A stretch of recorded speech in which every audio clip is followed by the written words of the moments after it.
चुड़ैल ने मछुआरे के परिवार को किया बेसहारा। सुंदरपुर गांव में रामू नाम का एक मछुआरा रहा करता था।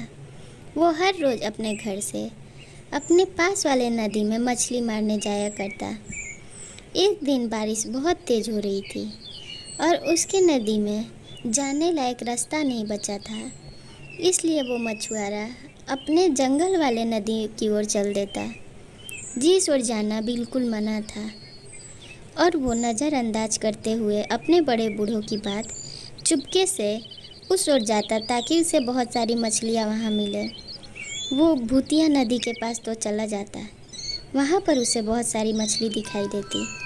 मछली मार के जैसे ही वो किनार पर जाता, तभी उसमें से 3 सर वाली पिशाचिनी निकलती और चिल्लाते हुए कहती, रुक जाओ, बहुत दिन बाद मुझे शिकार मिला है। और इतने में वो रामू के पास आती और उसे अपना शिकार बना लेती। वहाँ पर कोई ऐसा नहीं था जो कि रामू की मदद कर सके। रामू की बेटी और बेटा शहर में मजदूरी किया करते थे और उनका एक रास्ता था उसी नदी के पास जहाँ उनके पिता मछली मारा करते थे। वो उस नदी के पास आके अपने पिता का इंतज़ार कर रहा था। तभी उसकी बहन सुंदरी भी शहर से आती और अपने भाई से बोलती, अरे बंकू, क्या पापा अब तक यहाँ नहीं दिखे? कहीं वो हमें छोड़ के घर तो नहीं चले गए? वो हर रोज़ तो हमारा मछली मार के इसी नदी के पास इंतज़ार करते हैं। मैं शहर से कुछ सब्जियाँ लाई हूँ, माँ इंतज़ार कर रही होगी, हमें घर चलना चाहिए। बंकू सिर्फ उसे देखता और जवाब में इतना कहता, मैं कब से यहाँ बैठा हूँ, पापा का कोई पता नहीं, आधी रात ढल चुकी है। सुंदरी घबरा जाती और अपने गांव की ओर भागती। उसे अपने घर भेज देती अपने छोटे भाई को और भागते हुए वो मुखिया जी की बेटी के पास जाती और उनसे मदद मांगती। मुखिया जी की बेटी झट से सारे गांव वालों को आवश्यक सूचना कह बुला लेती। गांव वाले पूछते, अरे बेटी क्या हुआ, आप इतनी परेशान क्यों हो? तभी वो कहती, देखो अंकल, मुखिया जी मेरे पिता हैं और वो इस गांव में अभी नहीं है, शहर गए हैं किसी काम से। तब तक मेरा काम है कि मैं इस गांव वालों की मदद करूं। ये छोटी सी बच्ची सुंदरी अपने पिता को लेके बहुत परेशान है, हमें इसकी मदद करनी चाहिए। इसके पिता आज सुबह से गए हैं, तो जिस नदी पर वो रहा करते थे वहाँ पर उनकी कोई अता पता नहीं। इसका भाई पिछले कुछ घंटों से अपने पिता का इंतज़ार उसी नदी पे कर रहा था जहाँ पर ये दोनों शहर से काम करके लौटते समय अपने पिता को हर रोज़ मिला करते हैं। और आज ऐसी आश्चर्यजनक घटना घटी कि इसके पिता ना जाने कहाँ चले गए।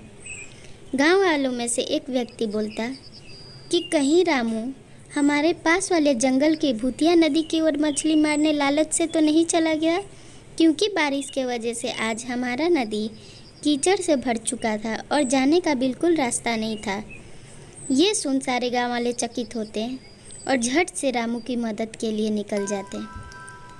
रास्ते में उन्हें 3 सर वाली चिड़िया दिखाई देती है और उनसे मदद की गुहार लगाती। तभी गांव वाले कहते हैं, चिड़िया रानी हट जाओ, हम लोग बहुत ज़रूरी काम के लिए उस ओर जा रहे हैं जिस ओर हमारे गांव का एक बहुत ही भला आदमी चला गया है।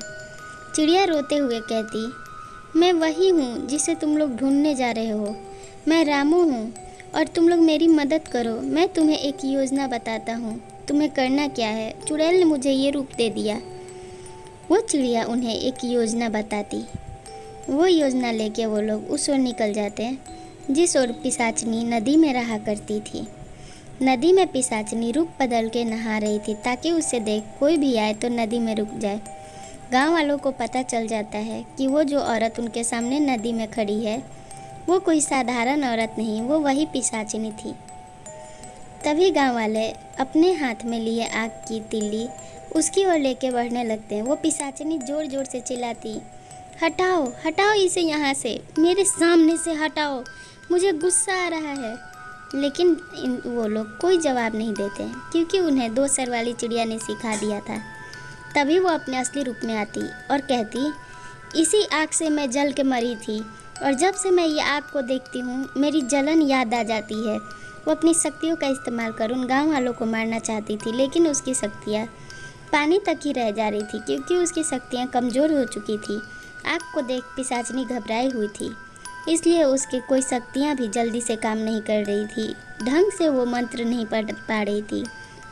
गांव वाले उससे पूछते हैं कि अब हम लोग एक ही शर्त पे ये आग की तीली हटाएंगे, जब तुम बताओगी कि रामू कहाँ है।